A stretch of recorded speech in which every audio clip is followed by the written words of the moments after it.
Buntis ako. So what? Hindi ka naman dalaga. Masama ba yan? Yun nga masama doon eh. Mabuti ko sa asawa ko, eh sa'yo. Are you sure? Of course I'm sure. With the mother, it's a fact, Louie. With the father, it's an act of faith. Of course I'm sure it's yours. Ano nangyari sa asawa mo? It's supposed to be a part? It's a lot.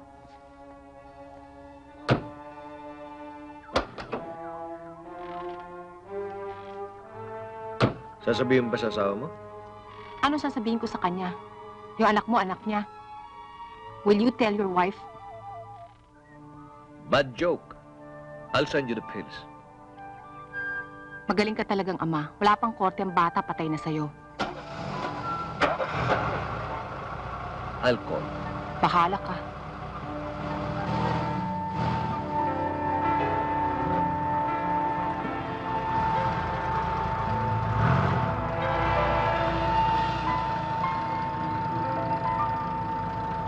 Oh, on Tuesday, official ng lahat, ha? Si Olivia, ano man ang gawin niya, maghabol man siya sa tambol mayor, legal na yun. Ba't magalit sa akin yun? Oh, may taong ganon. Pinaglihi sa sama ng loob. Galit sa buong mundo. Bah, totoo yun. Yung biyanan ko nga eh, hindi maipintay ang mukha. Laging Biyernes Santo. Ba't nga pala kayo ginabi?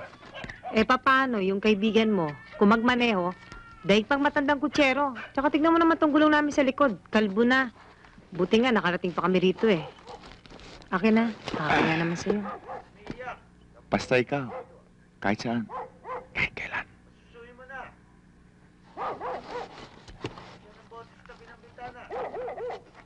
Saan ko ba makikita, Mrs. mo?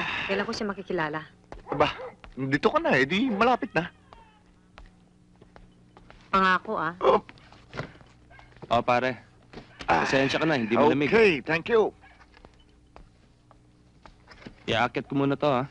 Huwag ka mawawala, mahaba pa ang gabi. Sige.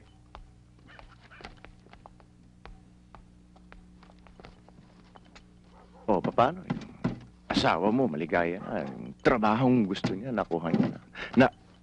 Naayos ko na. Paano naman ako? Yung mga mo sa akin. Eh, bakit ka ba nagmamadali? Andito na naman ako, ah. Mawawala pa ba ako? Saka, andyan siya sa taas. Bueno, sa baba naman ako.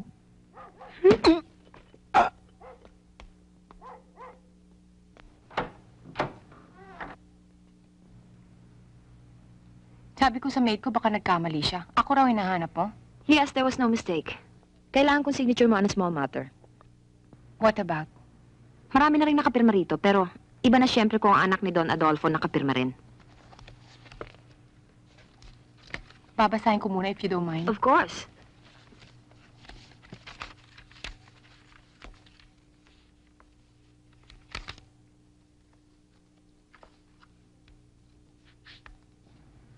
You don't expect me to sign this, do you? Bakit hindi? Ang ibig mong sabihin, babanggain ko ang papa ko over a nameless teacher. Para ano? Because you're a citizen first before a daughter. I'm a De Hoya first and last. Alam mo, Mrs. Susaita, kung charity affair lang to, anytime and any amount, I'm sorry I can't help you. Nagkamali pala ako. Akala ko may bad blood kayo ng father mo. Kasi si Sylvia pa rin ang favorite niya.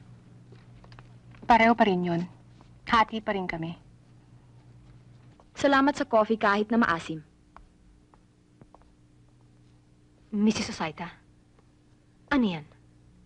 Is it against Papa? Yes? Okay, I'll sign it.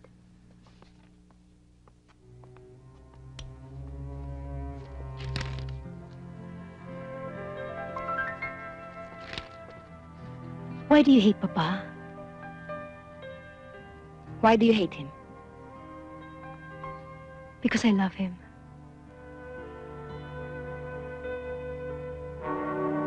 Alam mo ba kung saan ako nanggaling at kung